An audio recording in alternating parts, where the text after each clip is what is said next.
En ce moment, je garde le silence parce que je regarde qui prend le soin de bien aligner ses deux yeux avec les miens. La personne qui est assise à côté de toi, si c'est ton meilleur copain ou ta meilleure copine, je n'ai aucune chance de te garder concentré. Et comme je viens de loin, je n'aimerais bien pas avoir fait le voyage pour rien, il y a juste une petite heure et quart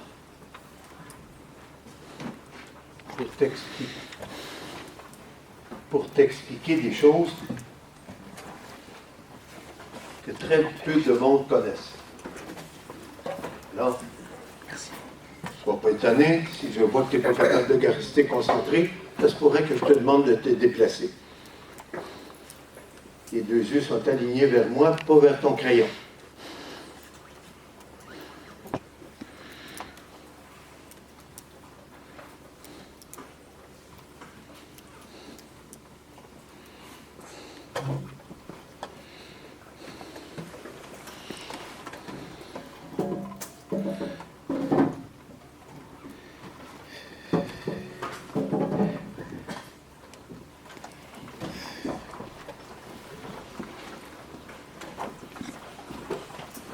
Quand je demande à un élève de se déplacer, je suis très content. Quand l'élève accepte et que vous ne se faites pas. Comme j'ai enseigné 35 ans à des élèves de votre âge, j'ai compris que rester concentré, c'est parfois un tour de force. Surtout quand il est 3 heures.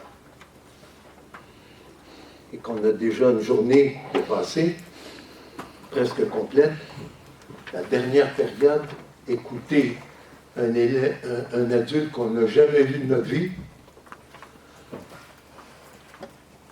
c'est difficile. Alors, si tu es habitué à jouer la cachette avec le professeur et d'être distrait ou de distraire tes copains, tu risques d'avoir un peu de soucis avec moi. Mon nom est Jacques Brodeur. Je suis professeur d'éducation physique et sport à la retraite. J'ai enseigné cette merveilleuse matière pendant 35 ans et pendant que j'explique tout ça, je vérifie qui est capable de rester concentré. Et j'ai déjà repéré quelques personnes qui vont avoir de la difficulté, mais je ne les laisserai pas tomber.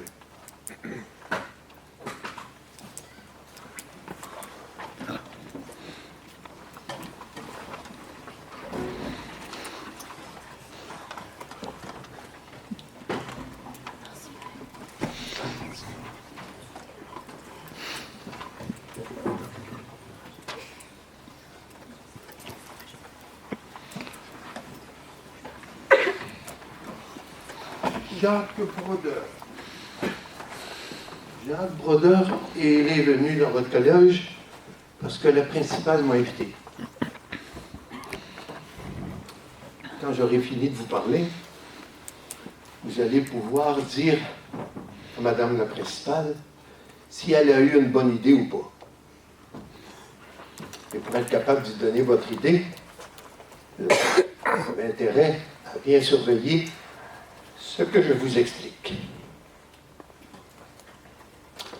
La première chose que je dis à tout le monde dans cette salle aujourd'hui, pendant que tu regardes mes yeux, et pas le bout de tes doigts, la première chose que je te dis aujourd'hui, c'est « j'aime les écrans ».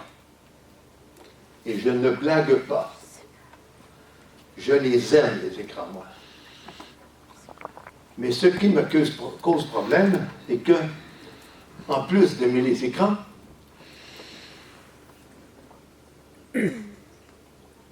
j'aime les enfants et les adolescents 100 fois plus que les écrans. Et quand j'ai commencé à réaliser ce que les écrans faisaient au cerveau des enfants, je n'ai pas applaudi. Et pourtant, je les aimais, les écrans. Non. Ce que j'ai constaté, ça m'a fâché. Et j'ai commencé à fouiller la question et aller dans des congrès aux États-Unis, à côté de chez moi, à 1 heure de voiture, je suis rendu aux États-Unis, moi. Je vais dans des congrès, je fais lire les livres, je rencontre les personnes qui s'y connaissent beaucoup dans le domaine. Et je découvre que les petites impressions du début étaient très faibles comparativement aux vrais dommages qui étaient causés au cerveau des jeunes. Et comme constater un dégât, ça ne m'excite pas du tout, j'ai immédiatement commencé à chercher un remède qui pouvait rendre le cerveau des enfants et des adolescents plus fort que les écrans. Et j'ai cherché. Et j'ai cherché.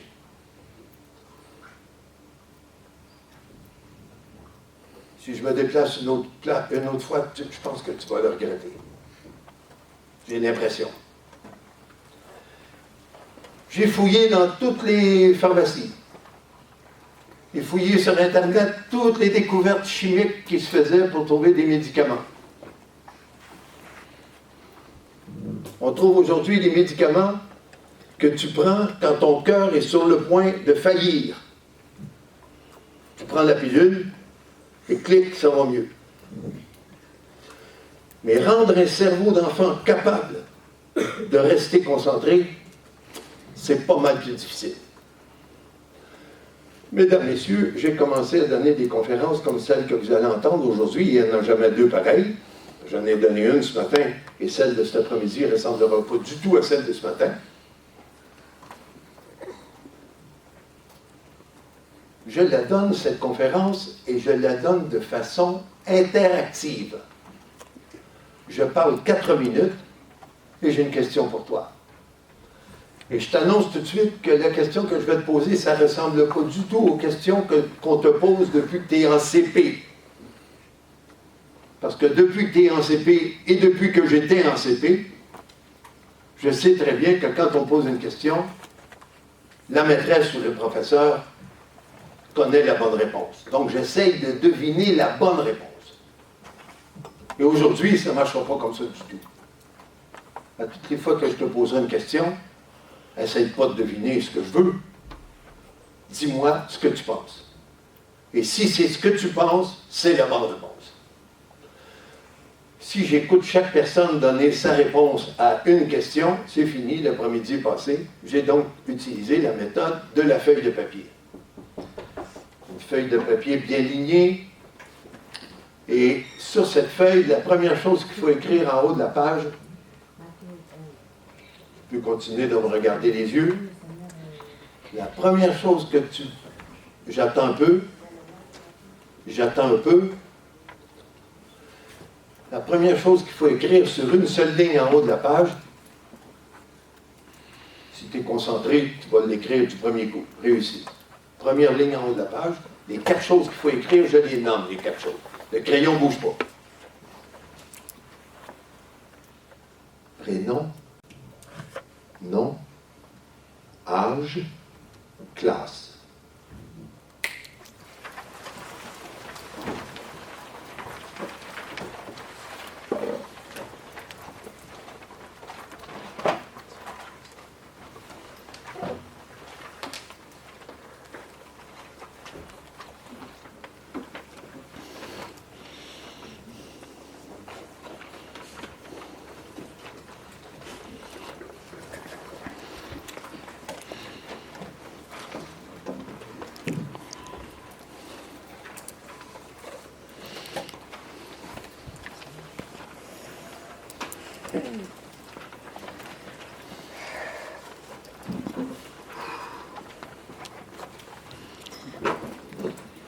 Je saute une ligne, j'écris le nom du collège, s'il vous plaît.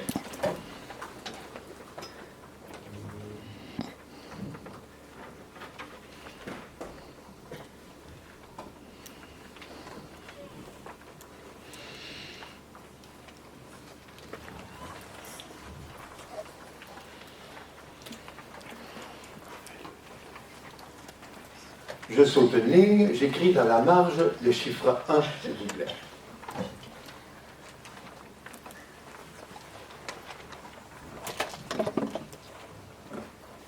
relève les yeux vers le vieux monsieur qui est devant la salle. Mon sport préféré avant de devenir prof de PS, c'était football américain. Et quand tu as le ballon dans les mains, football américain, tu es en danger de mort. Tu ne peux pas te rouler par terre parce que quelqu'un a frôlé ton lacet et attendre que l'arbitre donne un carton rouge. Il n'y a pas de carton au football américain. Et ça cogne. Alors, mesdames, messieurs, quand j'ai constaté que la télé faisait du dommage aux enfants, j'étais fâché après, pas la télé, pas les jeux vidéo, j'étais fâché après ceux qui les font, qui les préparent, les émissions.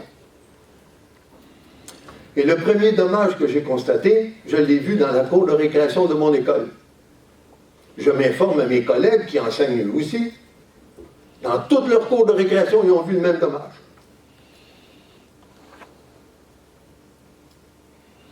Je constate en 1986, mes yeux sont ici, moi. T'as vu, je ne me cache pas, moi. Je ne regarde pas le plancher. Je constate en 1986 que des émissions les plus violentes au monde, ce n'est pas des émissions pour adultes, c'est des émissions pour enfants. Il y a quelqu'un qui est caché derrière l'émission et qui prépare les dessins animés et qui les bourre de violence. Il y avait parfois dans certaines émissions pour enfants 10 fois plus de violence que dans les émissions pour adultes. Je suis fâché. Je me dis, c'est qui les salauds qui bourrent l'émission de violence sans se préoccuper de ce que les enfants font une fois qu'ils ont vu ça? Parce que les enfants, ce n'est pas des idiots, mais ils aiment voir des émissions où il y a beaucoup d'action. Je découvre, c'est ma première découverte, que ce n'était pas une chaîne de télé qui fabriquait l'émission, c'était une compagnie de jouets. La compagnie de jouets fabriquait des séries télévisées avec 80 actes de violence à l'heure et plus, tout le mois de septembre, tout le mois d'octobre, tout le mois de novembre, et au mois de décembre,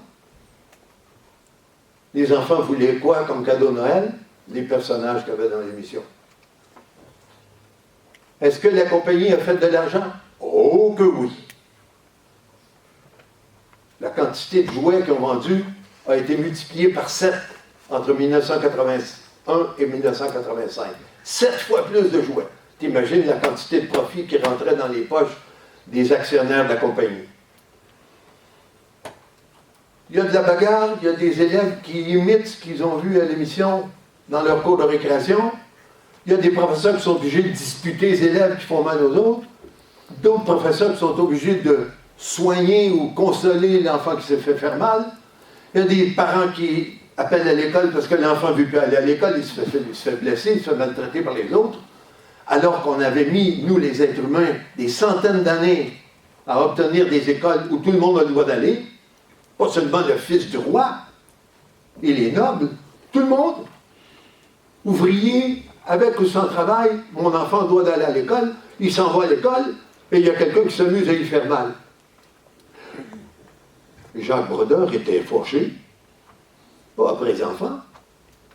Les enfants, ils ont juste imité ce qu'ils avaient vu. Fâché après la compagnie qui avait fait mettre de la violence dans des émissions pour enfants. C'est la fin du premier chapitre de ma compagnie, de ma conférence. Voici la question. Il y a des élèves qui n'ont pas de support pour leurs feuilles. On va vous en fournir, on en a sur le bord là-bas, parce qu'à écrire avec une feuille sur un petit carton comme ça, ce ne sera pas fameux. On va distribuer des cahiers à tous les élèves qui n'en ont pas, des supports. Si vous avez besoin d'un support, vous nous faites signe, on vous en remet un. Voilà. Bravo de lever la main, merci beaucoup.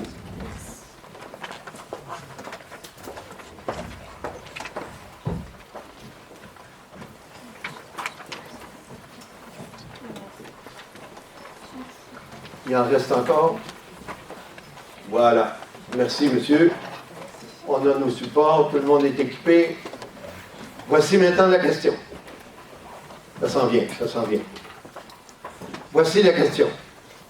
Mais pas compliqué, la question est écrite ce que tu penses.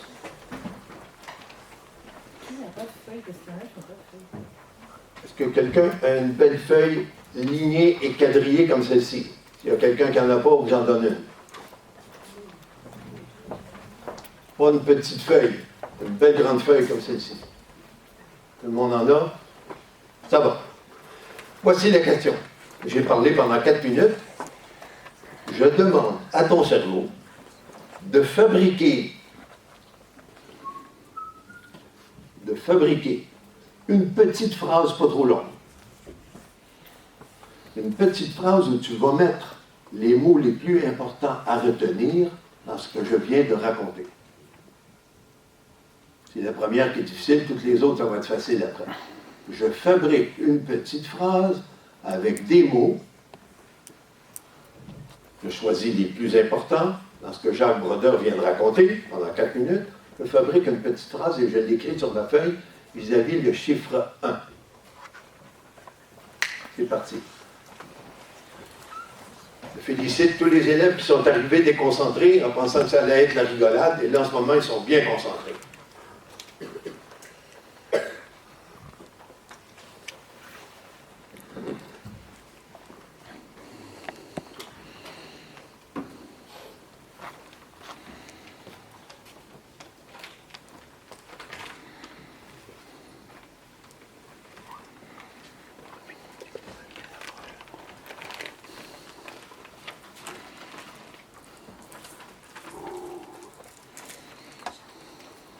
Ma petite phrase est composée, je ne regarde pas la phrase d'à côté, elle appartient à l'autre cerveau. J'ai confiance en moi, peut-être pas beaucoup, mais je fais comme si j'avais confiance en moi. Je relis ma phrase pour voir si elle est compréhensible.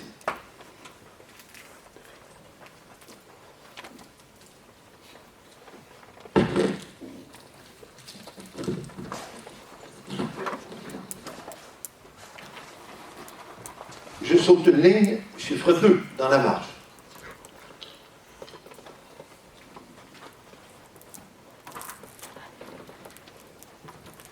Jacques Brodeur découvre le nom de la chaîne aux États-Unis qui diffuse l'émission tous les jours pendant le mois de septembre, octobre, novembre et décembre.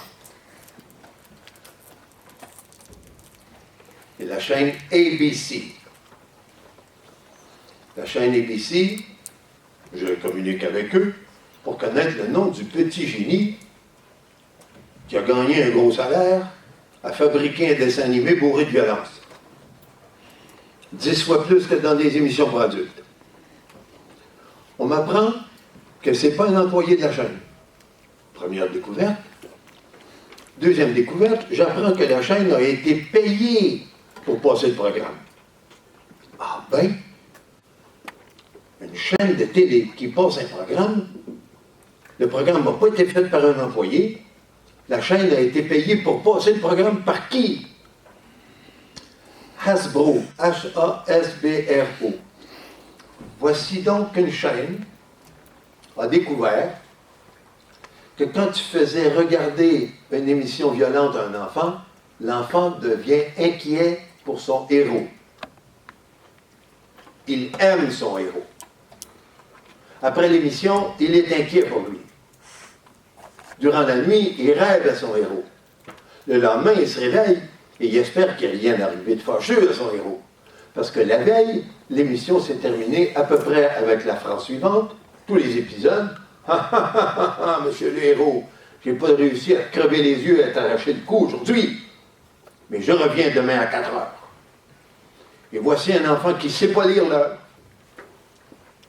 qui demande à sa maman, ou à son papa, ou à sa nounou, de l'avertir pour voir la suite de ce qu'il a vu la veille. Et ça, tu fais ça tous les jours. 1 mois, 2 mois, 3 mois. Le 4e mois, c'est décembre. Et à l'approche de décembre, quand on avance dans le mois, tous les parents des États-Unis et du Canada, ils se demandent qu'est-ce qu'on va offrir en cadeau aux petits pour Noël.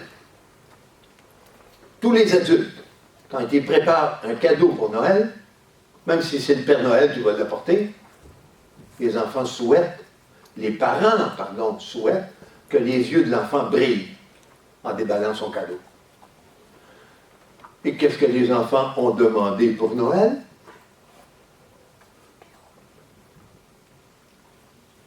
À la ligne numéro 2. Qu'est-ce que les enfants ont demandé pour Noël après avoir vu cette émission-là? Tu fabriques une phrase, s'il te plaît. On joue à deviner. Et comme toutes les réponses sont bonnes, tu n'as pas d'inquiétude. Tu fonces. Comme un joueur de football américain.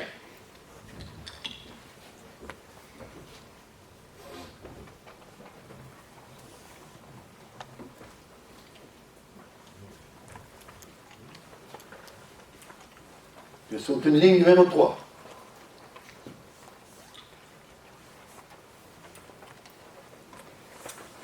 Jacques Brodeur découvre en 1986, avec d'autres collègues, que les fabricants d'émissions pour enfants, ils avaient l'air de fabriquer des émissions pour divertir les enfants, pour leur faire du bien, pour les faire rire, pour les faire réfléchir. Pas du tout.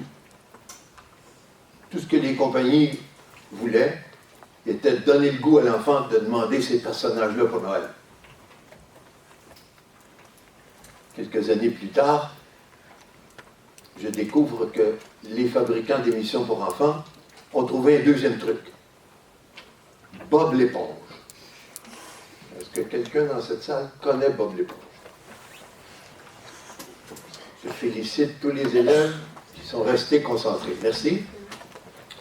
Je découvre comment Bob l'éponge réussit à capter l'attention des enfants sans montrer de violence. Seulement que des passages rigolos. La personne qui a découvert le poteau rose, comment la compagnie faisait, s'appelle Dimitri Christakis. Il est un pédiatre spécialisé pour les bébés et les jeunes enfants. Il y avait beaucoup de parents qui venaient voir le docteur Christakis et qui disaient, mon enfant n'est pas capable de rester attentif, pas capable de rester concentré. Dimitri Christakis donne donc rendez-vous à 10 familles avec leur enfant, le même jour, à la même heure. Des chaises qui sont installées tout autour de la salle, une pile de Lego, pâte à modeler, petite voiture. Et les parents entrent avec leur enfant, ils s'assoient sur des chaises autour de la salle, et Christakis leur dit, quand votre enfant se sentira prêt, laissez-le libre de venir s'amuser au centre de la salle. Et tous les enfants finissent par venir, y compris les plus timides. En 5 minutes, tous les enfants sont au centre en train de s'amuser. Et il les laisse s'amuser pendant 15 minutes. Aucune dispute, personne ne pleure, tout le monde a des jouets pour s'occuper. Et au bout de 15 minutes, Dimitri Christakis, avec sa télécommande, avec un grand écran, fait commencer une émission de Bob l'éponge. En 60 secondes, tous les enfants lèvent la tête pour écouter. Au début, le bruit les attire. Ils écoutent. Et en 60 secondes, tout le monde écoute, tout le monde regarde, et plus un enfant retourne jouer avec ses Legos, pâte à modeler et petite voiture. Il examine, il filme les enfants en train de regarder. Et il met les images des enfants en même temps qu'ils regardent l'émission, après coup. Et il se rend compte que pour capter l'attention des enfants, les fabricants de Bob l'éponge ont inventé un autre truc que mettre beaucoup de violence. Beaucoup de violence, c'est inquiétant. Là, un autre truc. Changer l'image toutes les 4 ou 5 secondes. Tu commences à regarder Bob l'éponge, je te jure que même toi, ou même n'importe quel adulte qui est dans la salle, tu commences à regarder, je te jure que tu n'as pas fini de regarder la première image, et en arrive une deuxième, et une troisième, et une quatrième. L'émission est ainsi faite que ton système nerveux, donc dans ton cerveau, il y a des neurones là-dedans. Si Bob l'éponge attire ton attention, une fois que tu as commencé à regarder, tu deviens accro. Et évidemment, comme tu as rigolé beaucoup durant l'émission, ben l'émission, le lendemain, tu veux revoir Bob.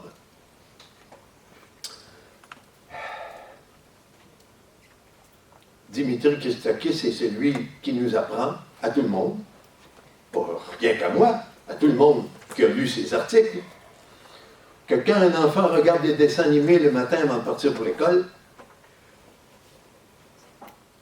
il n'est pas capable de rester concentré à ce que la maîtresse explique. Pas capable. Son cerveau est surexcité et il n'y a pas de maîtresse au monde qui est capable d'être aussi intéressante que Bob l'éponge.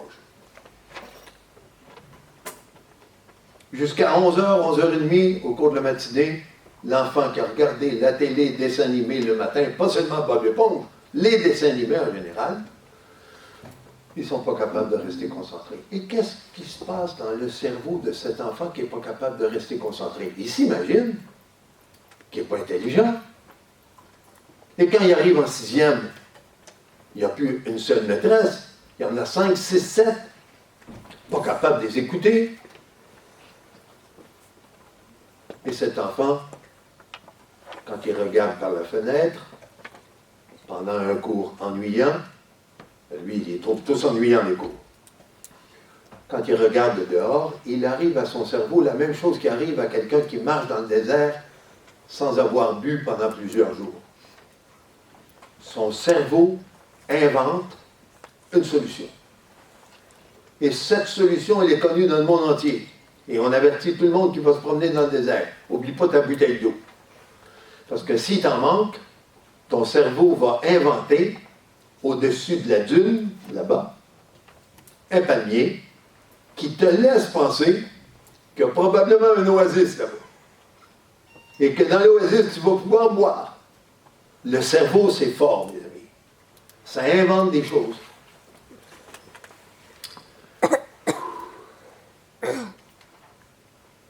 Cet élève, donc, qui est en sixième, ou en cinquième, ou en quatrième, quand il regarde dehors, il pense que dehors, c'est la liberté. Au collège, c'est la prison. Pourquoi? C'est normal. Il arrive dans une classe, il n'est pas capable d'écouter l'explication du prof. Donc, il pense qu'il n'est pas intelligent et il a envie de quitter l'école. Il est victime d'un mirage. Il n'y a pas d'oasis derrière la colline, mais lui, il pense qu'il y en a un. Fin du chapitre 3. S'il te plaît, fabrique-moi une phrase pour me dire ce que tu retiens d'important dans ce que je viens de raconter. C'est parti. Je félicite les 3 élèves qui étaient distraits tout à l'heure, pas capables de passer 15 secondes. Sérieux, toujours le sourire aux lèvres. Là, en ce moment, ils sont concentrés à 100%.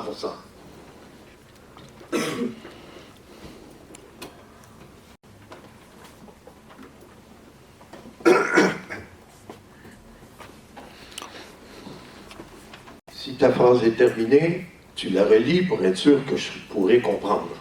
Parce que je ne serai pas seul à lire.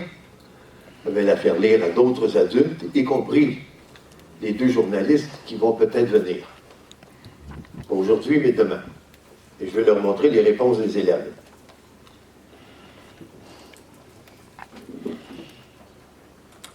Je saute une ligne, chapitre 4.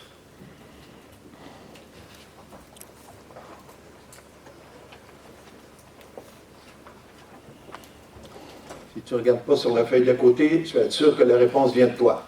Autrement, elle va sentir la même chose que la feuille de côté.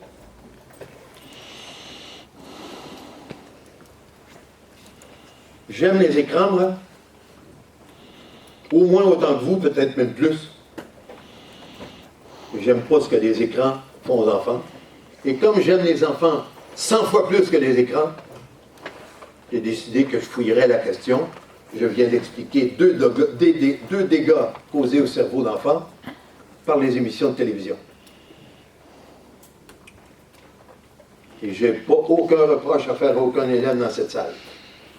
Même les élèves qui passent beaucoup de temps à regarder la télé, ou la tablette, ou les écrans de jeux vidéo, ni réseaux sociaux, jamais, jamais, jamais, jamais je me fâche après un élève. Ma colère, moi, va derrière les professionnels qui préparent ces contenus-là pour faire de l'argent à la compagnie et qui sont prêts à n'importe quoi pour attraper de l'attention humaine. Ils n'attrapent pas l'attention humaine parce qu'ils aiment les enfants, non. Ils se fichent complètement de ce qui arrive aux enfants. Ils ramassent des informations et ils vendent ça à des compagnies de publicité, ou bien qui ont des jouets à vendre, ou qui fabriquent des algorithmes. Les algorithmes, c'est tout ce qui peut intéresser ton cerveau. Les compagnies compilent ça, ils additionnent ça, et ils sont maintenant capables de téléguider, télécommander tes préférences. Les 3 premiers mots que je veux que tu retiennes jusqu'à la fin de la conférence et ce soir à la maison chez toi, expliquer à tes parents la différence entre un écran qui peut servir, le même écran qui peut te desservir et le même écran qui peut t'asservir. Quelle est la différence entre servir, desservir, asservir? Je te donne quelques mots d'explication. Servir, ça te rend service. Desservir, ça te rend un mauvais service. Et asservir, ça te rend esclave. Quand tu n'es plus capable d'arrêter de fumer, tu es esclave de la cigarette. Et dans la cigarette, le produit qui te rend esclave s'appelle nicotine. Il n'y a pas de nicotine dans les écrans. Pourquoi on s'énerve? Parce que ces écrans, les personnes qui préparent les contenus, ils ont choisi des images qui vont tellement exciter les personnes qui voient ces écrans-là que la personne ne pourra plus arrêter. Et quand elle va arrêter, elle va rien qu'avoir envie de rallumer l'écran.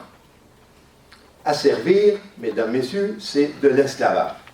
Ce n'est pas de la nicotine, le produit que ton cerveau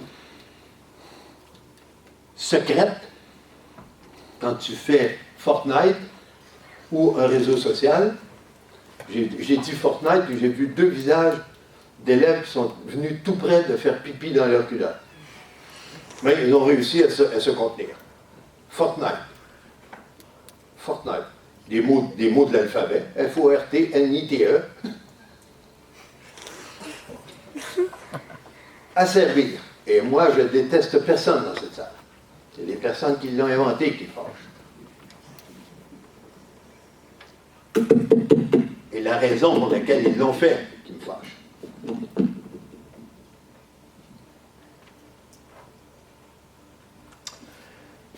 Au numéro 4.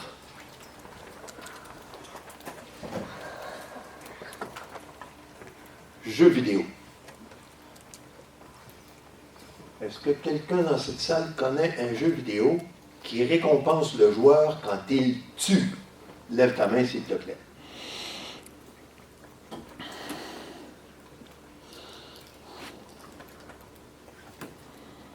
Merci. Est-ce que quelqu'un dans cette salle connaît Fortnite?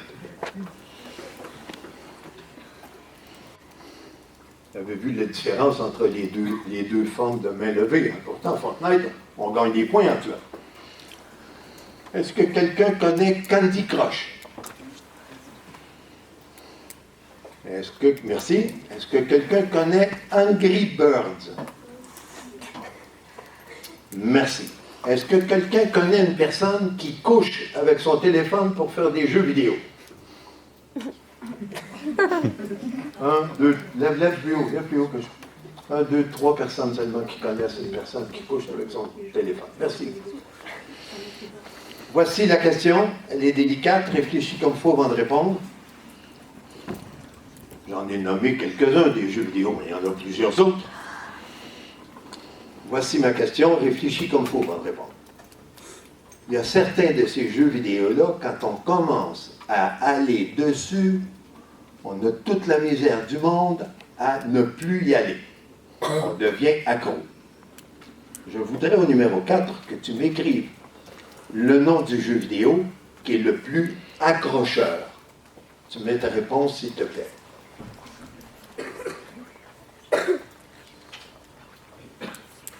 Accrocheur. C'est pas nécessairement toi qui le... Est-ce que tu pourrais éloigner ta chaise de la fille à côté de toi, s'il te plaît? Oui. Parce que, écoute, j'ai aucune chance. Un jeu vidéo accrocheur, j'ai réfléchi, j'en connais quelques-uns. Je n'ai pas nécessairement joué, mais je connais quelqu'un qui a joué. Et depuis qu'il joue, il est accroché là-dessus. Un jeu vidéo accrocheur. J'ai mis ma réponse. Et toutes les réponses sont bonnes, tu as même le droit de répondre. Je ne connais aucun jeu vidéo accrocheur. Toutes les réponses sont bonnes. Numéro 5.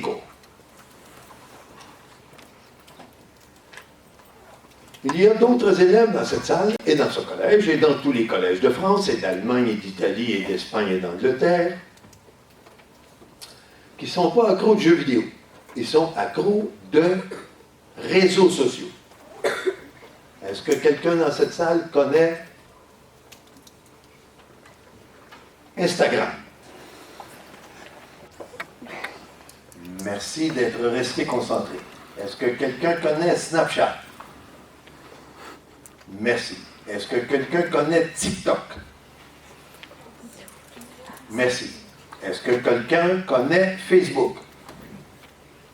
Merci. Est-ce que quelqu'un va sur Snapchat? Merci. Est-ce que quelqu'un va sur Instagram? Merci. J'en oublie un, oui. Est-ce que quelqu'un va sur TikTok?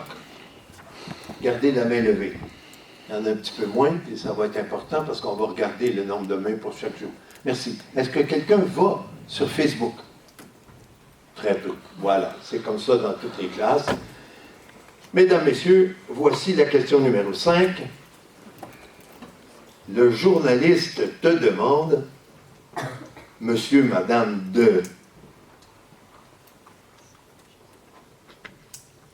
Quatrième, d'après toi, quel est le réseau social le plus accrocheur? C'est toi qui décides.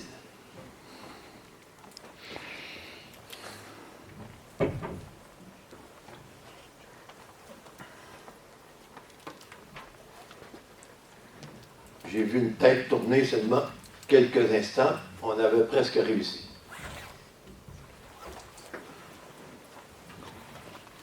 Je te demande de lire, s'il te plaît.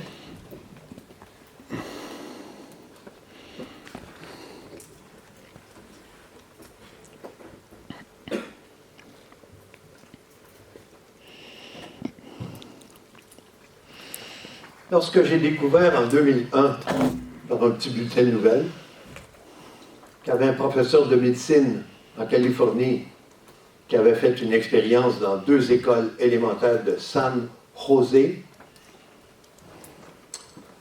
j'ai voulu faire pareil.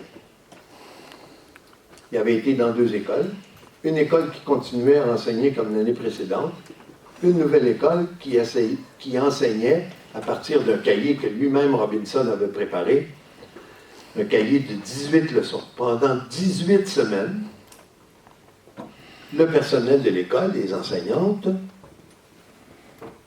chaque semaine donne un cours de 30 minutes. Et à chaque cours, on prépare les élèves à vouloir fermer les écrans. Et vouloir fermer les écrans, c'est comme vouloir arrêter de fumer. Ça ne veut pas dire pouvoir, ça. Alors, il y a aussi des exercices pour donner aux enfants le pouvoir sur les écrans, le pouvoir de les garder fermés, de les éteindre. Et il compare les résultats après. Quels résultats? Il avait pris des mesures avant de commencer dans les 2 écoles. Violence physique et verbale. Violence physique, on sait ce que c'est. Coup de pied, coup de poing, bagarre. Violence verbale, c'est prononcer des paroles méchantes pour se moquer d'un autre élève. Vous pourriez faire peur.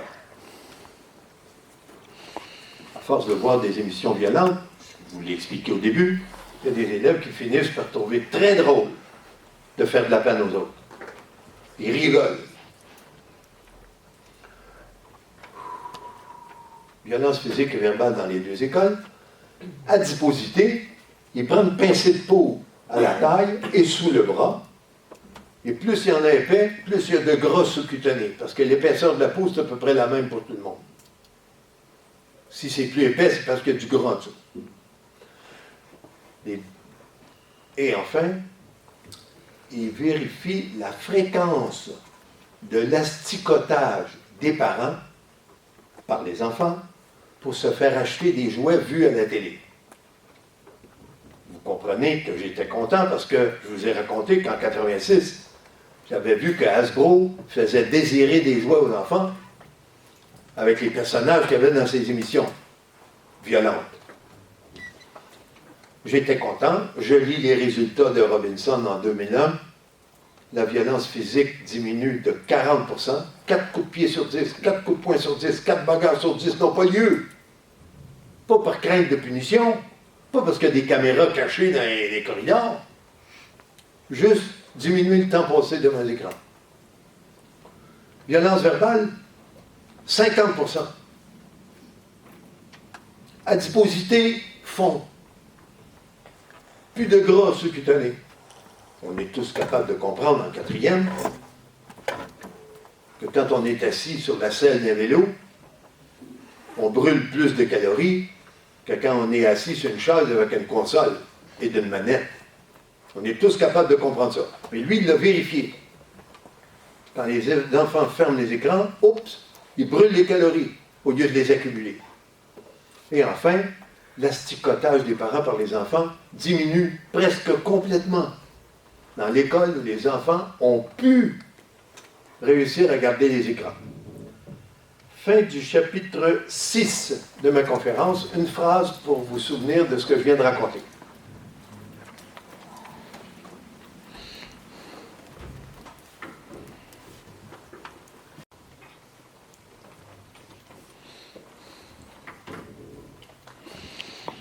Relisez votre phrase pour être sûr que c'est compréhensible.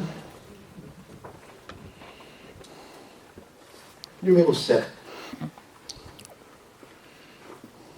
Est-ce que protéger les enfants des écrans, ça sert vraiment à quelque chose? Alors, j'ai un chapitre pour vous, mes chers amis, un chapitre qui peut venir seulement du Québec. Parce qu'en 1976, le Québec, le seul État francophone, unilingue francophone d'Amérique du Nord, le Québec, est le seul État, seule province canadienne et le seul État dans toute l'Amérique du Nord à adopter une loi qui rend illégal de faire de la publicité aux enfants. Jusqu'à 13 ans, interdit.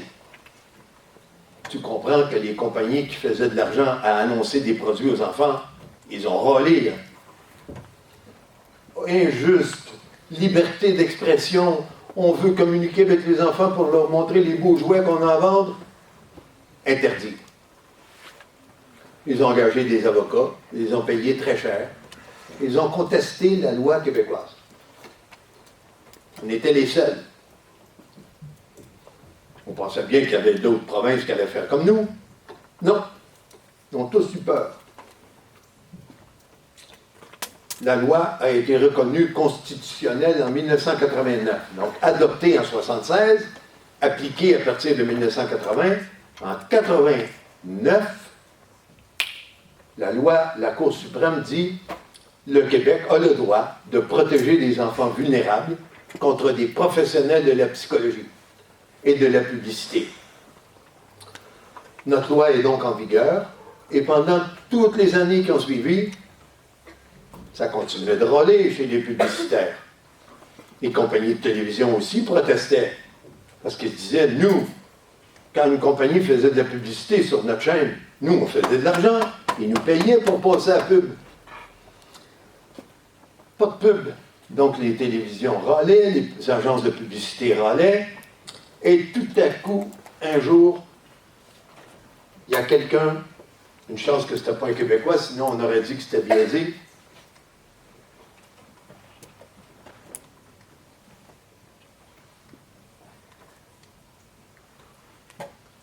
Les deux personnes que vous voyez à l'écran,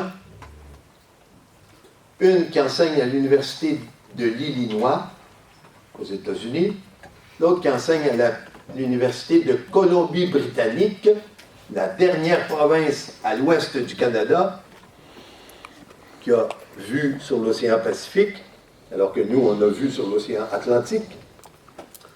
Ces deux personnes-là décident de faire une étude pour aller vérifier ce que ça donne, la loi québécoise qui interdit la publicité. Et voici ce qu'ils ont découvert.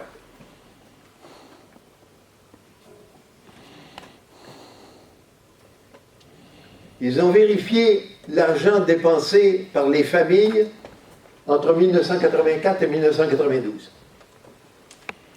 Et ils ont constaté que les Québécois mangeaient beaucoup moins de balbouffe que tous les autres Canadiens, leurs enfants pareils. Ils ont aussi découvert qu'on consommait moins de calories que tous les voisins, et des États-Unis et du Canada. Entre 13,4 et 18,4 milliards de calories en moins que tous nos voisins. Et ça a donné comme résultat, moi je ne le savais pas, j'ai applaudi quand j'ai vu ça. On est moins obèse que partout en Amérique du Nord. Voici la carte du Canada et des États-Unis.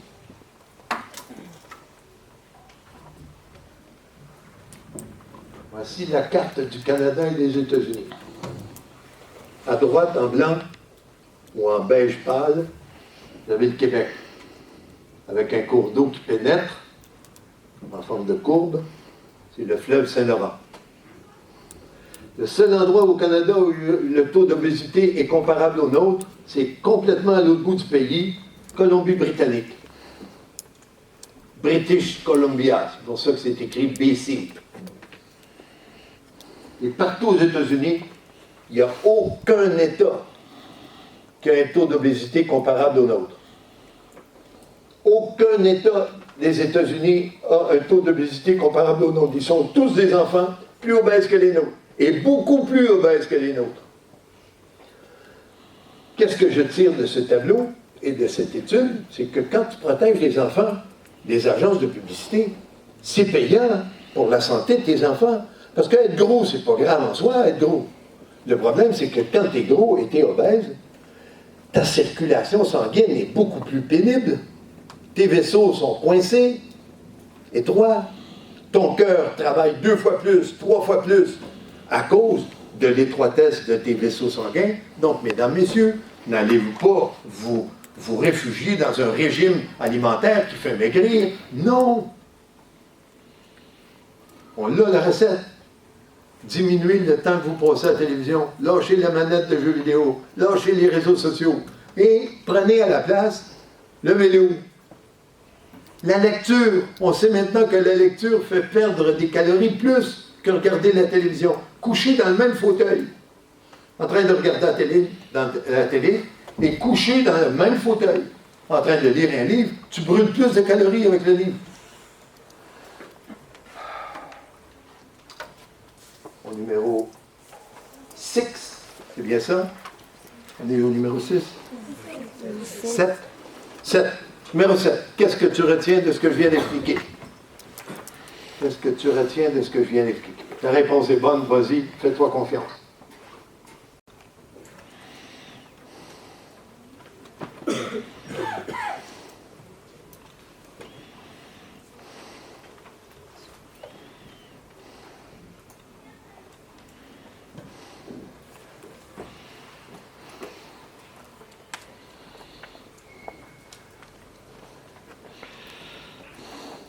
Numéro 8. Tu comprends que si je suis venu ici, c'est pas rien que parce que je connais les dégâts. C'est parce que j'ai trouvé un truc qui m'est venu grâce à l'étude de Thomas Robinson, professeur de médecine à Californie. J'ai trouvé un truc pour que les enfants redeviennent plus forts que les écrans. Ces écrans, je les aime, je sais à quel point ils sont forts. Je sais comment les jeux vidéo et comment les réseaux sociaux font pour attraper l'attention humaine et garder des jeunes scotchés à l'écran. Et je sais en plus que plus tu es scotché à l'écran, plus tes parents sont obligés de te répéter souvent que le repas est prêt. Et plus je sais que tu le répètes sans arrêt, « Oui, oui, j'arrive. » Mais t'arrives jamais. Je le sais. Pas je le pense, je le sais. J'ai copié ce tableau-là en ligne chez des amis des États-Unis. Ils ont fait une tarte ou un camembert. Ils ont fait un camembert avec différentes activités humaines durant le temps de loisir des jeunes.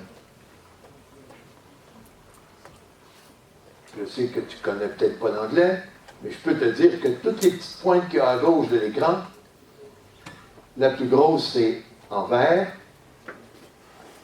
lecture.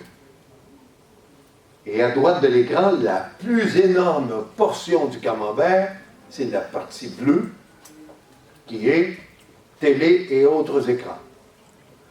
Donc, chez les enfants de France et des États-Unis et de partout en Amérique, et partout dans le monde, les écrans, c'est très intéressant. Pas en soi, parce que juste l'écran éteint, il n'excite pas personne. Non, il excite parce que des professionnels ont préparé des contenus qui vont entrer dans ton cerveau et dont tu ne pourras plus te passer. Les compagnies de cigarettes savent que leur tabac tue.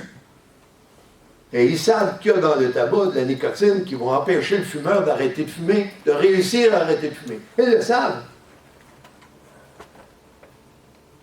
Les compagnies qui font des réseaux sociaux et des jeux vidéo savent aussi que ça va te rendre accro.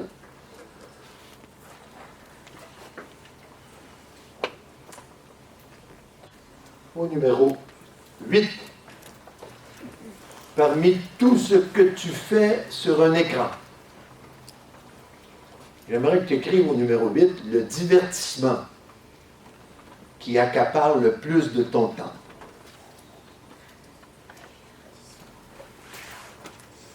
Parmi tous les divertissements qu'il y a en ligne, lequel t'intéresse le plus et sur lequel passes-tu le plus de temps?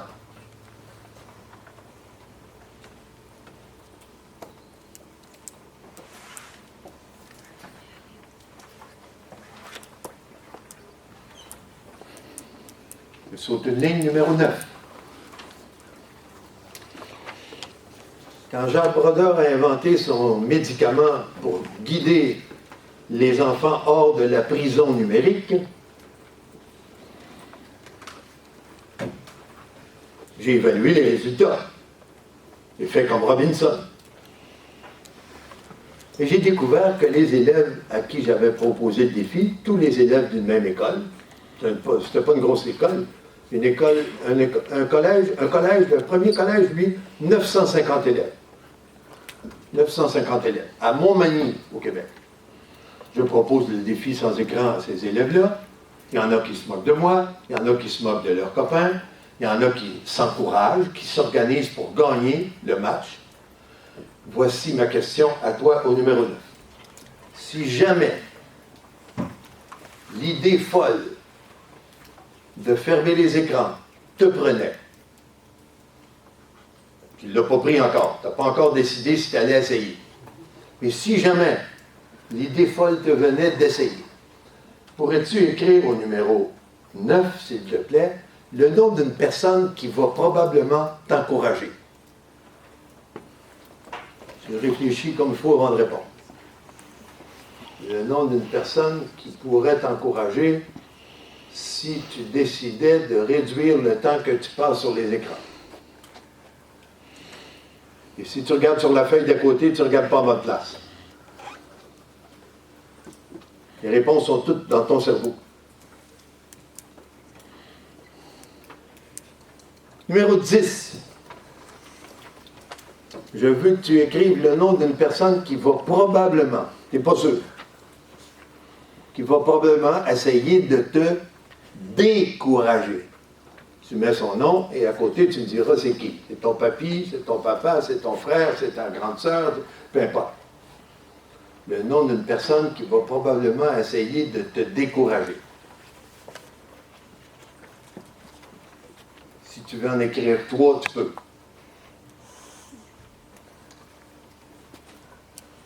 Et tu as le droit d'écrire aussi, personne ne va essayer de me décourager. Toutes les réponses sont bonnes.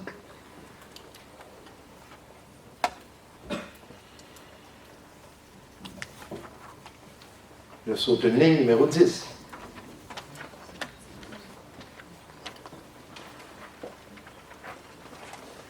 Si jamais tu veux essayer de faire les défis sans écran, je t'informe des 3 choses dont tu vas avoir besoin. Si tu me demandes de traverser la rivière alliée à la nage, je sais de quoi je vais avoir besoin.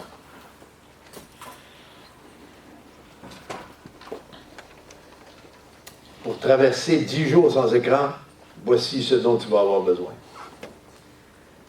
Et tu vas pouvoir faire la différence entre un vrai ami et un faux ami.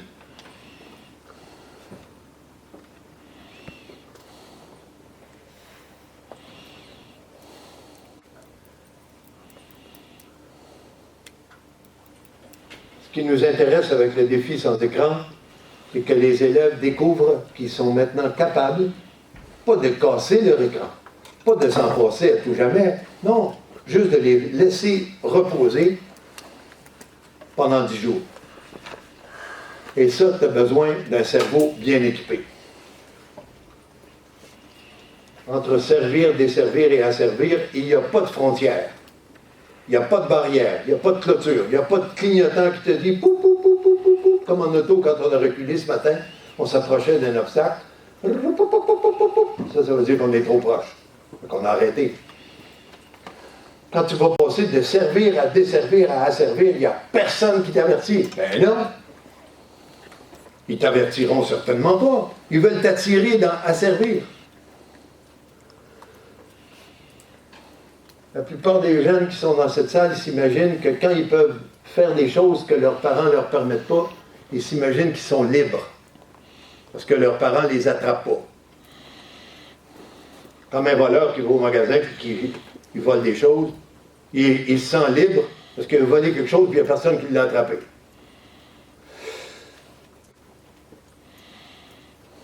Si tu veux qu'un écran apprenne à t'obéir, il va falloir que tu t'équipes pour savoir comment on fait pour faire obéir un écran. Quand j'ai acheté mon chien qui s'appelait Noisette, j'ai choisi le nom après que mon fils m'a dit « Papa, on va l'appeler Noisette, elle est brune. » La première chose que j'ai faite avec mon chien, c'est de l'éduquer. Je lui ai montré d'abord à assis.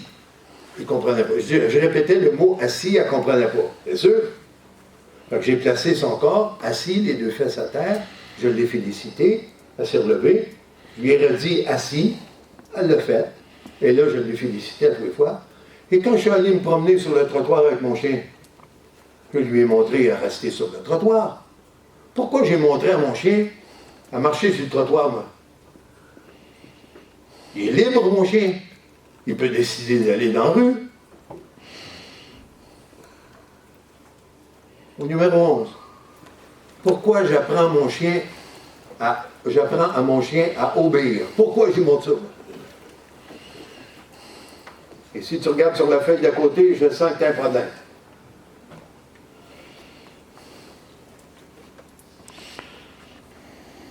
Pourquoi j'apprends à mon chien à obéir?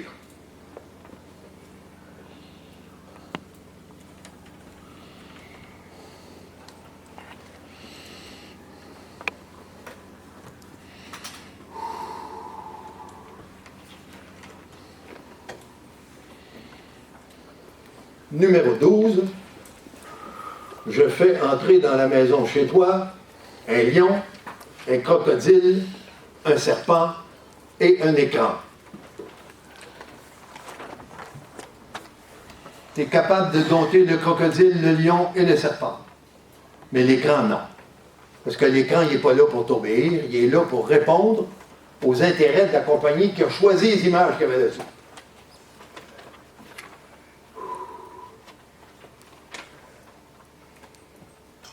je montre aux enfants de maternelle à dompter l'écran. Télé, coucher. Tablette, dodo. J'ai vu quelqu'un qui a peu pu s'empêcher de tourner la tête. Je parle à des petits maternels. Téléphone, tu restes éteint. Tu pleures pas. Tu râles pas. Tu attends que je te rallume. Ils montraient ça à des petits maternels. Moi. Et ils ont trouvé ça drôle. Et ils ont aimé ça. L'idée même de devenir plus fort que les écrans et de dompter les écrans, pour eux, ça les a emballés. Et quatrième, télé couché, risque de ne pas être très emballant. J'ai donc pensé que pour que les jeunes soient intéressés à essayer, de les mettre au courant peut-être d'un passage de la loi travail dans un pays du monde, qui n'est pas très loin d'ici. Il y a un seul pays au monde qui a écrit dans sa loi travail le droit à la déconnexion. Il y a du monde au gouvernement de France qui ont découvert que le monde, avant, il arrêtait de travailler le vendredi à 5 heures. Et depuis qu'il y a des écrans, ils travaillent encore à 6 heures, et à 7 heures, et à 8 heures, et à 9 heures. Les patrons les appellent le samedi matin à 8 heures, à 9 heures, à 10 heures. Ils ont donc inscrit dans la loi travail que l'être humain qui travaille pour un patron, il a le droit de dire au patron, « T'attends lundi matin pour mon coco. » Le droit à la déconnexion. C'est dans votre pays. Il y a un seul pays au monde qui a fait ça. L'interdiction de la publicité aux enfants, il y a nous qui l'avons fait, en Amérique du Nord. On est seuls. Chez vous, il y a un droit à la déconnexion. Et si je n'entraîne pas un élève de 4e à pouvoir se déconnecter, quand il va arriver au travail, il pourra encore moins, parce qu'il va avoir fait 3e, seconde, terminale, fini ses études, passé tous ses étés, toutes ses journées de congé accroché à la console. Il ne sera jamais capable d'en arriver au patron, de dire au patron, non, j'ai le droit à la déconnexion. Je veux donc les préparer, les élèves de 4e, à pouvoir le faire. Ils ne sont pas obligés de le faire. Le défi du jour sans écran, c'est pas obligé, c'est toi qui décides.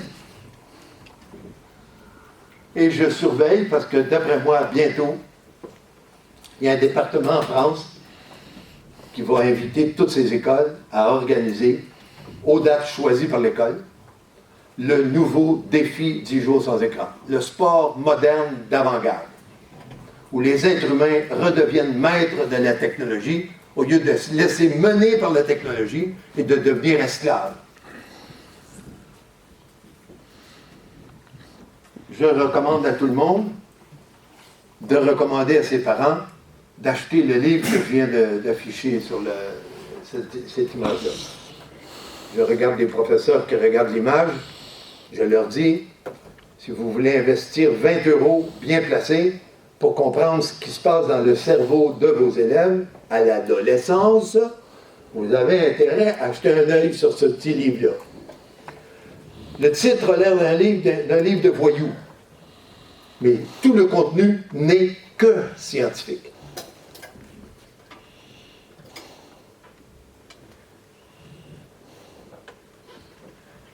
Voici la carte de la France où il y a au moins une école qui a fait le défi sans écran. Votre département, d'après moi, il n'est pas là encore. Il s'en vient bientôt. Si votre école décide de participer au défi. La France est en avance sur toute l'Europe pour le droit à la déconnexion. Moi, je voudrais que votre école fasse partie du mouvement où il y ait plus d'enfants et d'ados capables de se déconnecter. Capables de se déconnecter. Pas dire oui, je suis capable, non, non. L'essayer et réussir. Mesdames, Messieurs, au numéro 12, qu'est-ce que tu retiens de tout ce que je viens d'expliquer? Je vois des élèves qui ont pris le truc, ils n'attendent même pas question, ils sont prêts à écrire le travaux.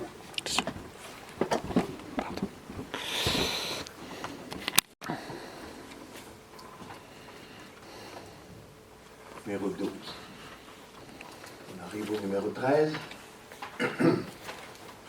Avant d'aller au numéro 13, je te demande de montrer ta feuille à la personne qui est assise à côté de toi et de compléter ta réponse au numéro 12, au numéro 11, au numéro 10. Je te donne 2 minutes pour montrer ta feuille à 2 personnes, une à gauche, une à droite.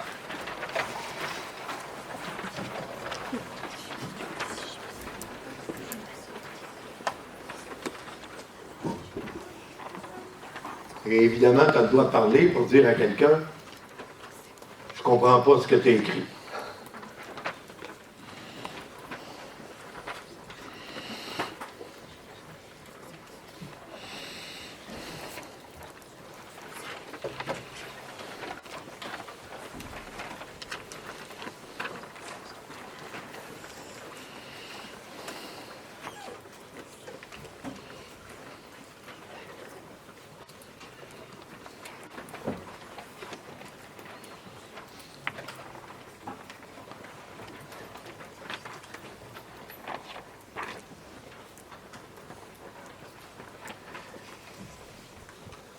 Tu complètes tes réponses avec ce que tu as lu sur les autres feuilles.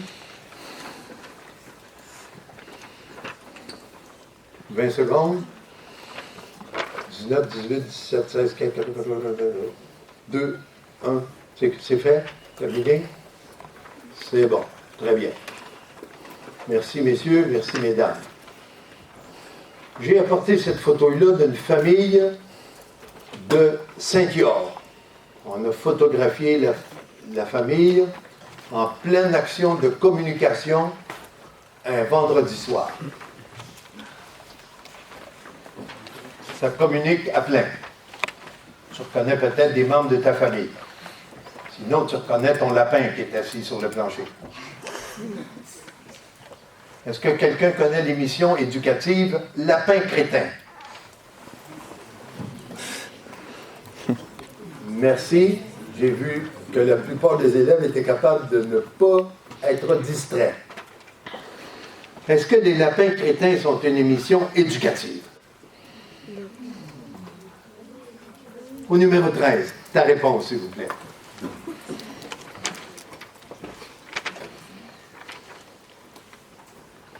Est-ce que les lapins crétins sont une émission éducative? C'est très bien de sourire, mais c'est la réponse que je veux.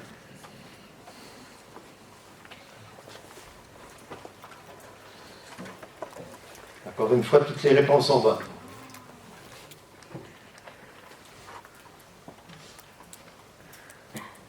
Je regarde avec vous quelques images.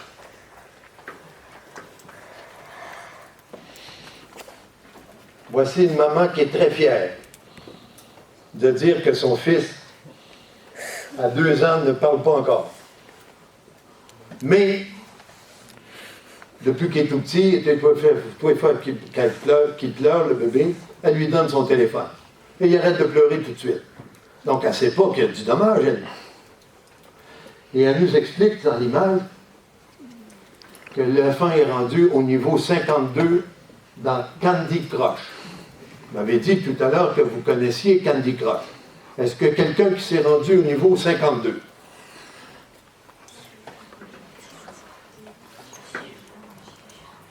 Merci. Est-ce que quelqu'un s'est rendu au niveau 80? Merci. Est-ce que quelqu'un s'est rendu au numéro 150? Merci. Et vous n'avez jamais vu l'ombre d'un reproche dans mes yeux? Vous me dites la vérité. Je n'ai pas de reproche à faire à personne. Voici une maman qui est en train de donner le dessert à son enfant. Ça m'a l'air d'être de la compote aux pommes. Ou peut-être du gruau. Qu'est-ce qui fait défaut dans cette image, s'il te plaît, ta réponse au numéro 14? Qu'est-ce qui cloche dans cette image?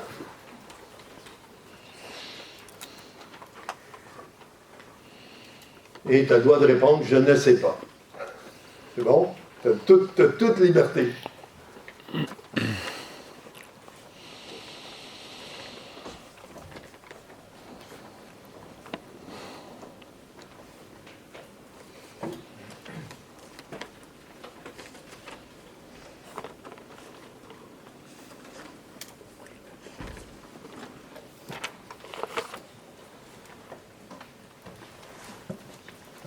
Je sens que ça va être une belle réponse.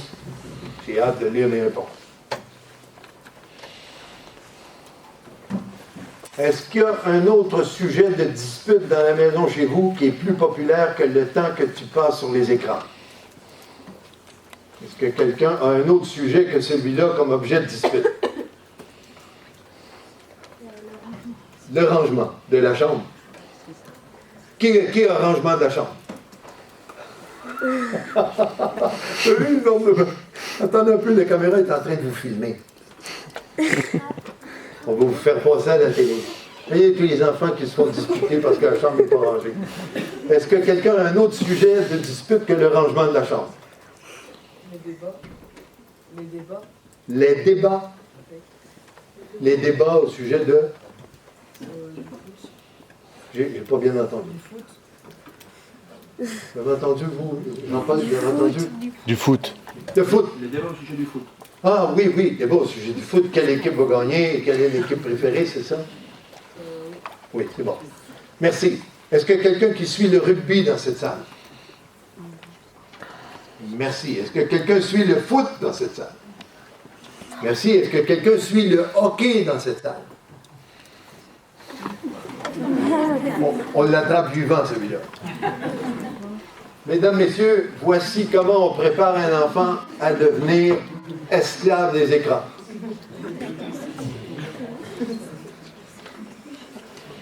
Vous l'avez bien vu. Surveillez bien le changement d'image. Non, on ne discute pas avec notre copain, il est concentré. J'ai travaillé fort, moi, pour qu'il reste concentré.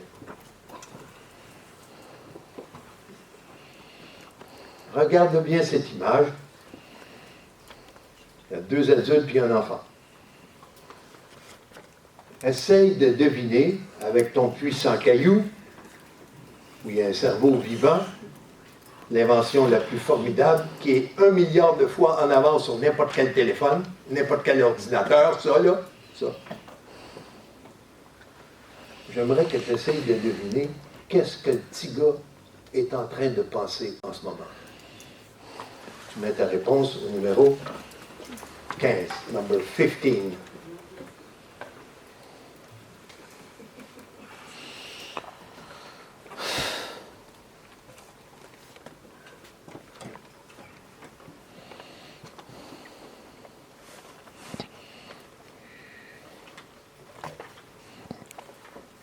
Et toutes les réponses sont bonnes. Comme toutes les autres questions, tu as de dire je ne sais pas. Et c'est pas parce que tu ne le sais pas que tu es un idiot. Non. Tu essaies de deviner, tu ne trouves pas, c'est pas grave, je ne sais pas. Ce que je veux pas, c'est que tu fasses des blagues avec les deux gauches à côté de toi. Ça, je veux pas.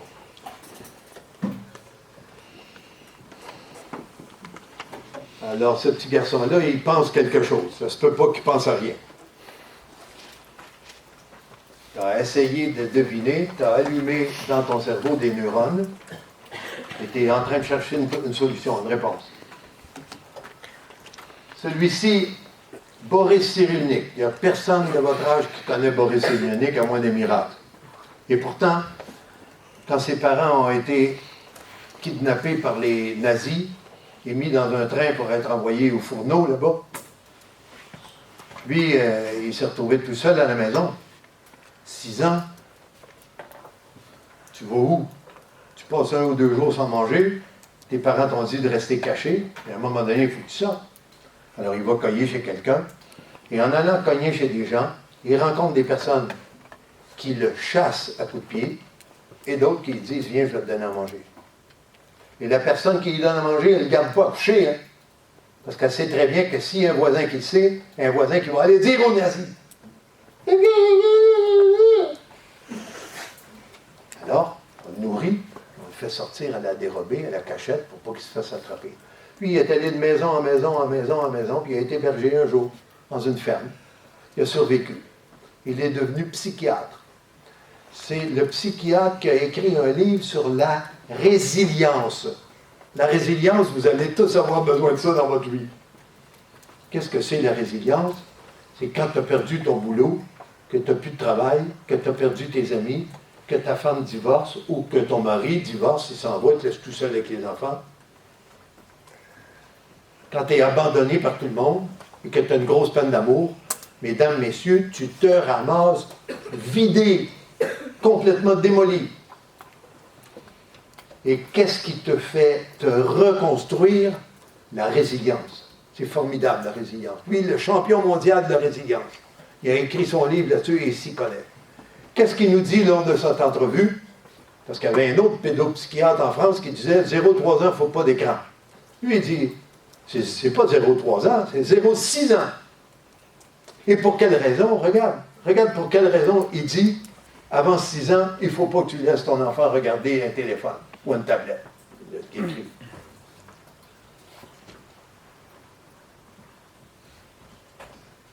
Dans sa réponse, il dit que ça altère, ça change l'empathie. Qu'est-ce que c'est l'empathie?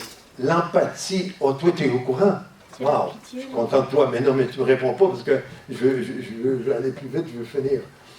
L'empathie, c'est ce qui te rend capable de prendre soin de quelqu'un.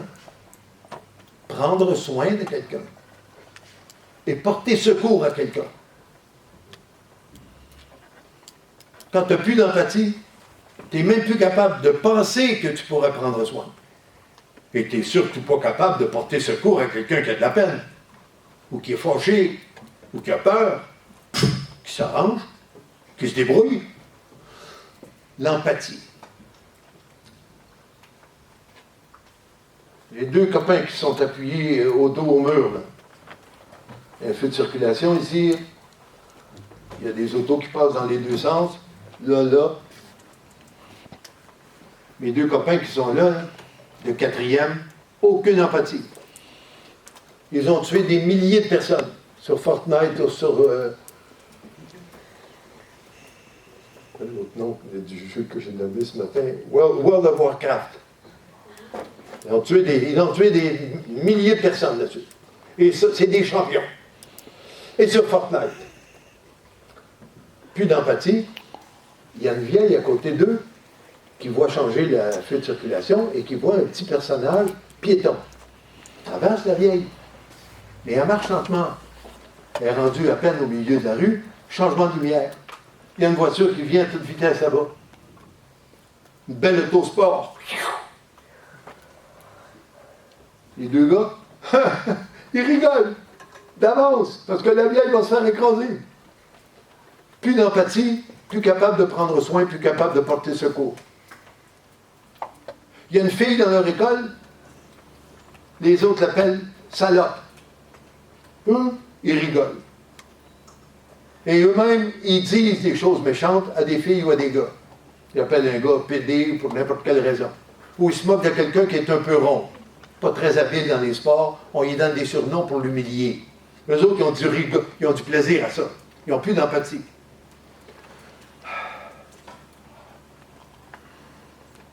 Je t'en mets deux autres, qui ont de l'empathie.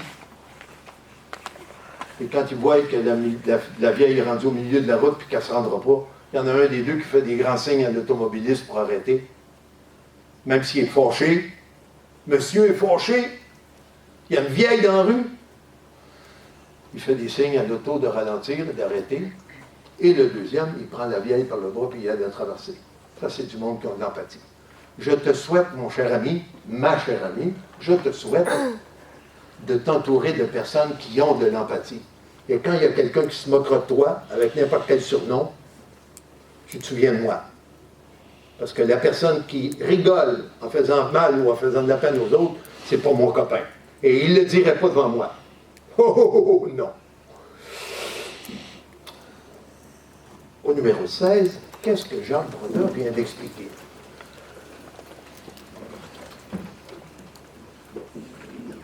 Ce qui me désole le plus, c'est pas qu'un élève écrive quelque chose. Ce qui me désole, c'est qu'un élève ait envie de parler à son copain à côté, puis moi, c'est un exercice pour ton cerveau que je fais.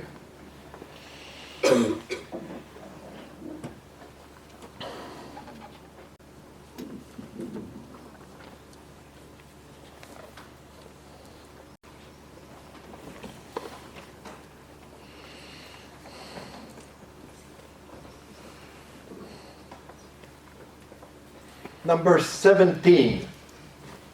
tu finis d'écrire ta réponse. Number 17, numéro 17. J'aimerais bien savoir ce que la personne qui a fait ce dessin-là essaye de te dire. Qu'est-ce que l'auteur de ce dessin essaye de nous dire? Tu mets ta réponse, s'il vous plaît, au numéro 17.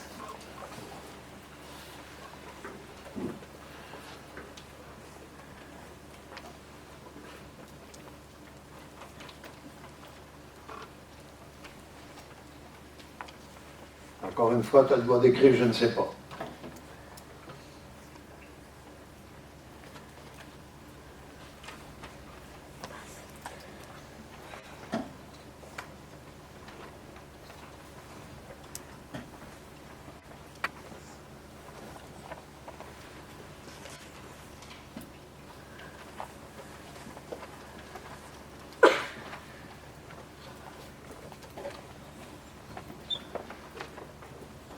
Numéro 18. Voici une feuille de pointe d'un élève qui a congé le mercredi après-midi dans son collège ou dans son école. Dès le mardi matin, il y a un point à gagner le matin, un point de midi, un point l'après-midi, un point au dîner, un point à soirée, un point de nuit. Le point de nuit, c'est quand ton téléphone, tu le sors de ta chambre. Ta tablette aussi. Il pleure, ton téléphone et ta tablette pleurent, tu lui fais des petits bisous. Tu lui fais des câlins et tu les déposes sur la table. Le quatrième point de la journée, c'est le point du dîner. Papa chéri, dans notre collège, je veux essayer moi aussi de participer au défi 10 jours sans écran. Je ne suis pas obligé. J'ai décidé d'essayer pour voir si j'étais capable. Je veux savoir si les écrans sont plus forts que moi ou si je suis plus fort qu'eux. Le point numéro 4 au dîner, papa, il faut remplacer la télé et les nouvelles que tu regardes tous les soirs. Il faut remplacer ça par conversation familiale. Au numéro 18, j'aimerais savoir ce que tu penses que ça veut dire une conversation familiale. Réponse au numéro 18. Qu'est-ce que c'est une conversation familiale?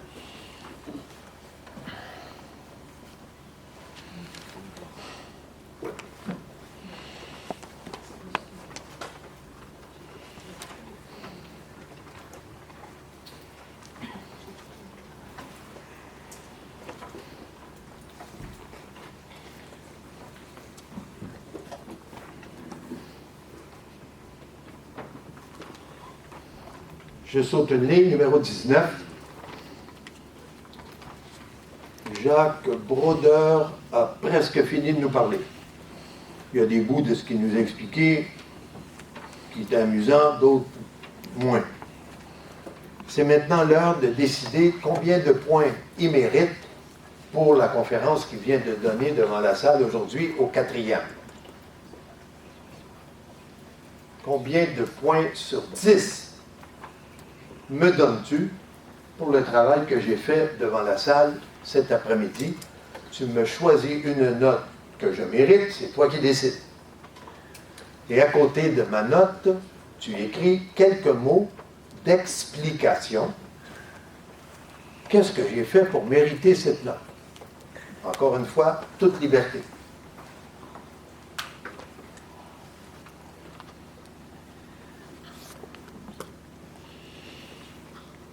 Et voilà, j'avais demandé justement de le faire concrètement, discrètement, sans communiquer avec personne. Ton cerveau a droit à tout. Clenche.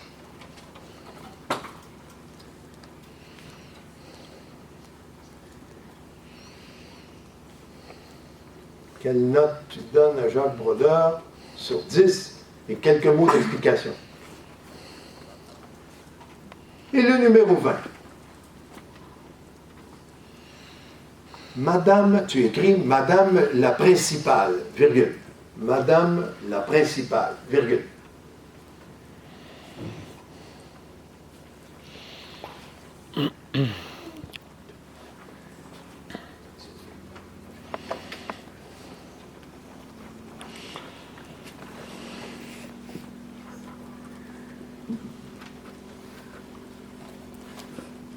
Madame la principale, virgule, et le reste de la phrase, c'est toi qui le choisis, c'est toi qui le composes.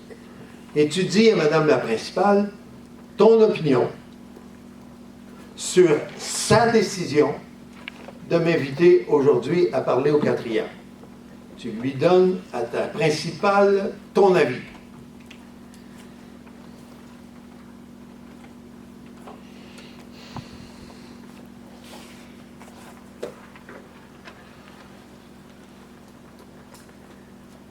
Tu donnes à Madame la principale ton avis sur sa décision.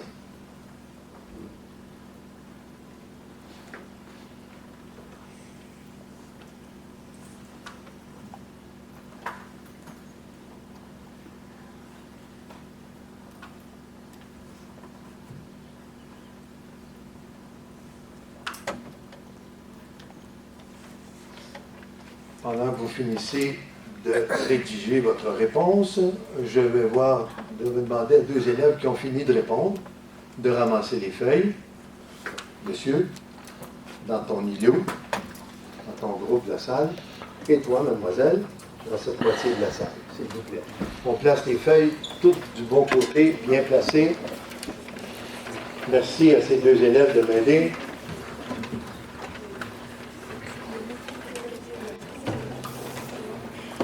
Vous a prêté des supports. Il faut les remettre à leur place. Je vais donc demander à 2 autres élèves de ramasser les supports, mademoiselle et mademoiselle.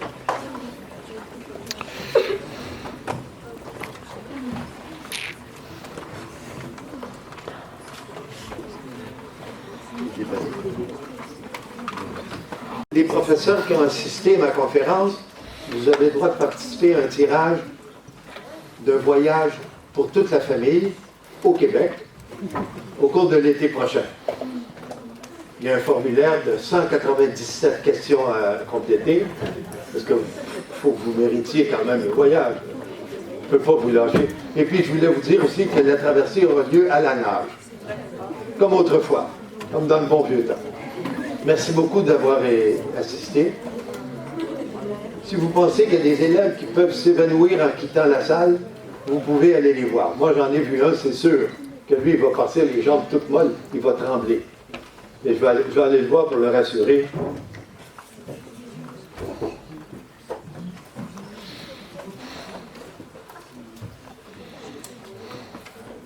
C'est pas toi.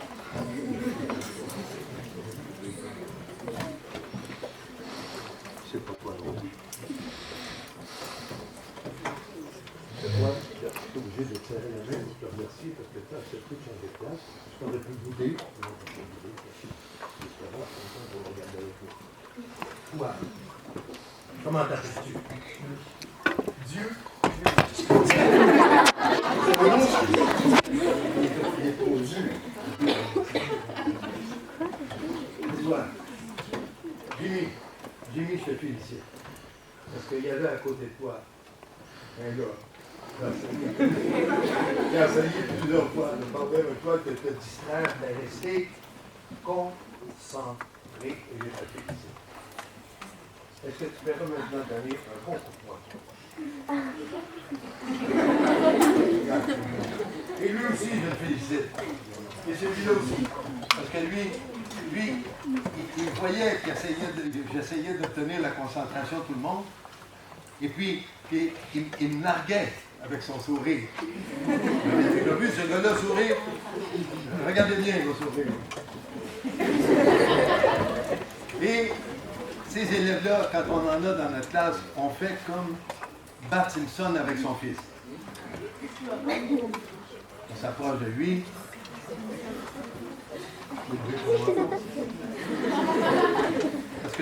Parce que dans le dessin animé, Homer, quand il veut punir son fils, qu'est-ce qu'il fait? Il l'étrangle. C'est vrai. Répétez après moi. Señoras y señores. Ladies and gentlemen. We will. Or we will not. Take the decision. To participate or not in the 10-day screen-free challenge. In the 10-day screen-free challenge. Nous allons, chacun de nous, prendre la décision. Quelqu'un veut pas? Il a le droit. Je veux avoir personne. Disputer un élève qui ne veut pas le faire. Il pense que les écrans sont plus forts que lui. Il ne veut même pas livrer le match. Je ne l'arrête pas. Quand Didier Deschamps prépare un match et qu'il voit qu'un de ses joueurs qui ne veut pas marquer de points, il préfère rester chez lui, boire de la bière, du vin, et regarder le match à la télé. Que fait Didier Deschamps?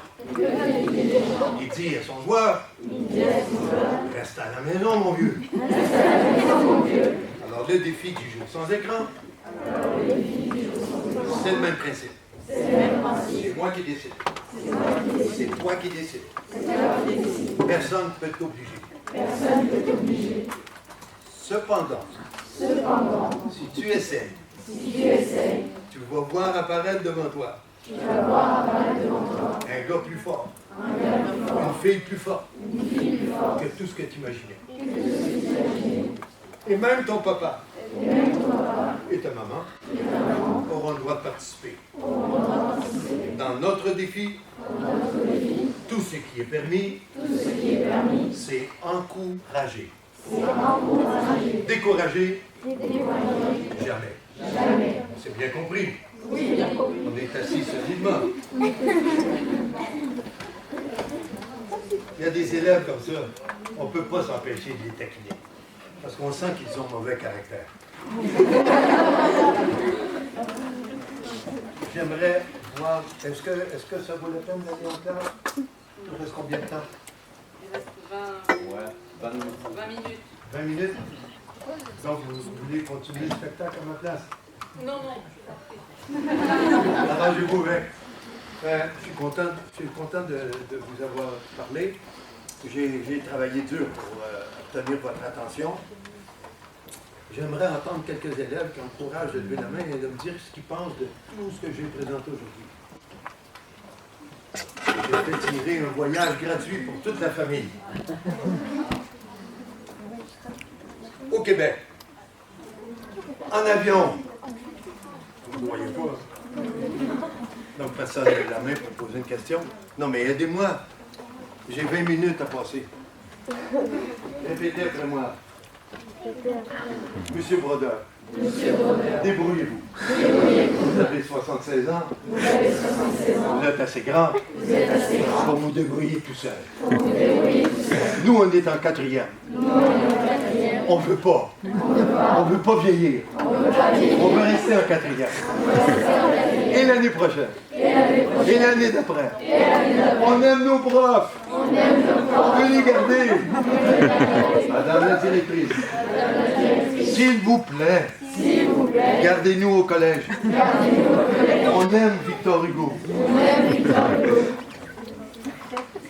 C'est plaisant pour voir quand même, on va travailler si dur pour être capable de m'amuser avec des méchants garnements. Est-ce que ça existe chez vous, le mot sacripant? Oui. Alors c'est un joli mot, En arrivant à la maison, tu avais la tête tournée. Moi, je faisais le comique ici. En arrivant à la maison, vous allez aller sur Internet et vous allez aller trouver une chanson composée par un Québécois. La chanson, il me semble qu'elle s'appelle « Je suis un sacripant ». Un sacripant, c'est pas quelqu'un qui est méchant, c'est pas un voleur, c'est pas un bandit, il fait pas mal à personne. Mais un sacripant, c'est un sacripant parce qu'il joue des tours et on ne sait jamais quel tour il va nous jouer. Alors, c'est Michel Rivard, un Québécois, qui a composé la chanson. Et puis, je sais que personne ne va aller voir ça. Je vais dire n'importe quoi. Je suis un sacripant, c'est une magnifique chanson. Et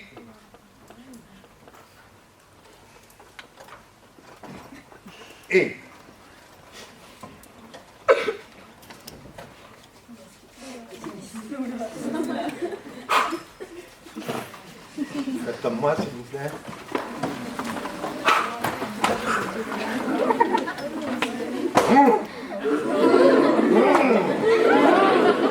C'est malheureux, on ne peut pas demander les élèves qui ici ne faisaient pas du tout le jeu.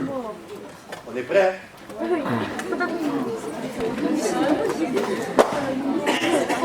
Dépose.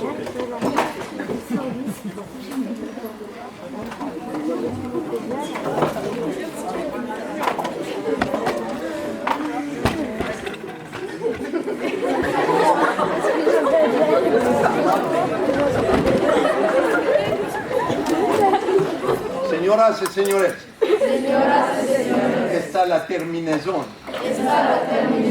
final de la presentación para el señor Brodeur.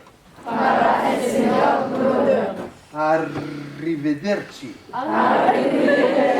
On reprend parce qu'il y a eu un petit peu d'hésitation sur le R. Le R en italien, c'est R, c'est pas R. En français, c'est R. Non. Arrivederci. Magnifico. Terminaison. C'est fini. On reste dans la salle. Et on parle à voix basse. Tout ce qui est permis. C'est faire des petites bises. C'est notre professeur préféré. Qui est resté tranquille. Durant toda la présentation. Bravo, señor professeur. Vous avez été magnifique. Tous ensemble. Nous vous félicitons. Et nous applaudissons.